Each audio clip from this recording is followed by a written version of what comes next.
IMF की team और पाकिस्तानी हुक्काम के दरमियान मुज़ाकरात अपने मराहिल में है। इन मुज़ाकरात में आईएमएफ की टीम ने पाकिस्तानी हुक्काम के सामने 4 मेजर शराइत जो हैं वो रखी है। नंबर 1, वो चाहते हैं कि एक्सचेंज रेट यानी डॉलर और रुपए का आपस में जो एक्सचेंज है वो फ्री रहे, मार्केट बेस्ड हो, उसके ऊपर स्टेट बैंक की तरफ से कोई कंट्रोल ना रखा जाए, किसी तरह की सब्सिडीज या प्राइस कंट्रोल ना रखा जाए। नंबर 2, उन्होंने ये डिमांड किया है कि टैक्स बेस को बढ़ाया जाए और रेवेन्यू को इंक्रीज किया जाए, यानी हमारी जो हुकूमत का जो रेवेन्यू है, जो हमसे टैक्सेस की मद में या हमारी जो इकोनॉमिक एक्टिविटीज हैं उनकी मद में वो रिसीव करती है, वो इंक्रीज होना चाहिए। यहां पर यह बात काबिल गौर है पहली शर्त में कि अगर डॉलर का एक्सचेंज रेट मार्केट बेस्ड होगा, फ्री होगा, तो डॉलर अपने एक्सचेंज रेट में बहुत ऊपर को फ्लाई करेगा और इसकी प्राइस बहुत बढ़ जाएगी। नंबर 2, हमारा रेवेन्यू का इंक्रीज अगर टैक्सेस को बढ़ाकर किया जाएगा तो क्वेश्चन ये पैदा होता है कि गवर्नमेंट ये टैक्सेस किसके ऊपर लगाएगी, या टैक्स की रिफॉर्म्स गवर्नमेंट की कैसी होंगी।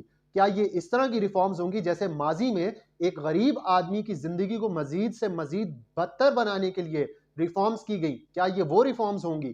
क्या एंड पे एक गरीब आदमी ही सफर करेगा, या इस टैक्स का जो बर्डन है वो हमारे अपर क्लास पे सबसे ज्यादा, मिडिल क्लास पे उससे कम, और सबसे कम बर्डन हमारी लोअर तबका पर आएगा। हमने देखना यह कि गवर्नमेंट इसको किस तरह से रिफॉर्म करेगी। क्या आईएमएफ इस तरह से रिफॉर्म्स की इजाजत देगा, या क्या यह मुमकिन होगा आने वाले टाइम में? नंबर 3, आईएमएफ का यह कहना है कि पेट्रोलियम की प्राइसेस को बढ़ाया जाए। पेट्रोलियम की प्राइसेस को भी जिस तरह से market determined exchange rate dollar का है, इसी तरह से मार्केट डिटरमिन्ड पेट्रोल प्राइसेस रखी जाएं। गवर्नमेंट एनर्जी की प्राइसेस के ऊपर इंपोर्ट करते वक्त किसी भी तरह का अपने बजट में से एक्सपेंडिचर करके आवाम को रिलीफ ना दे। नंबर 4, आखिरी बात जो सबसे इंपॉर्टेंट है, और मैं ये समझता हूं कि आईएमएफ की तरफ से ये कंडीशन सबसे पहले रखी गई होगी, वो जो कि मीडिया में सबसे आखिर पे बयान की जा रही है, सबसे कम अहमियत की आपको शो की जा रही है, लेकिन ये सबसे ज्यादा अहमियत की हामिल है, वो है फिस्कल डेफिसिट। गवर्नमेंट का फिस्कल डेफिसिट जो है उसको डिक्रीज करना है।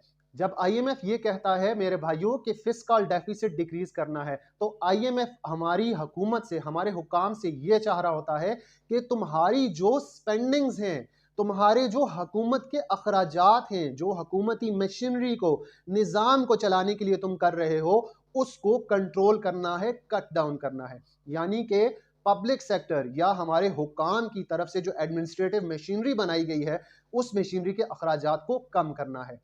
मैं ये समझता हूं, और आप भी ये बात जानते हैं, पाकिस्तान के प्रोटोकॉल बेस्ड मिनिस्ट्रियल कल्चर में, पाकिस्तान के प्रोटोकॉल बेस्ड एलाइट कल्चर में, कि क्या आईएमएफ की शराइत का बोझ उठाने के लिए इस वक्त में सिर्फ और सिर्फ गरीब आदमी बाकी रह गया है, या मिडिल क्लास तबका बाकी रह गया है?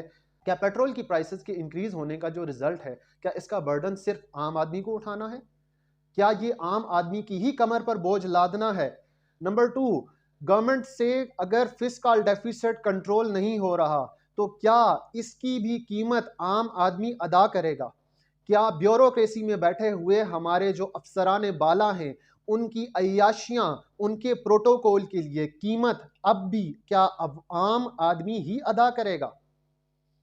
हमारे ये सवालात बहुत अहम हैं, हमारी अवाम की तरफ से ये सवालात हैं जिनका जवाब बहुत जल्द आईएमएफ और हुकूमत के दरमियान होने वाले मुज़ाकरात के इख्तिताम पर हमें मिल जाएगा।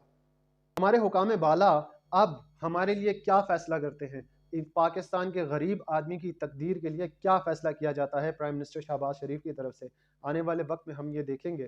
तब तक के लिए बहुत शुक्रिया।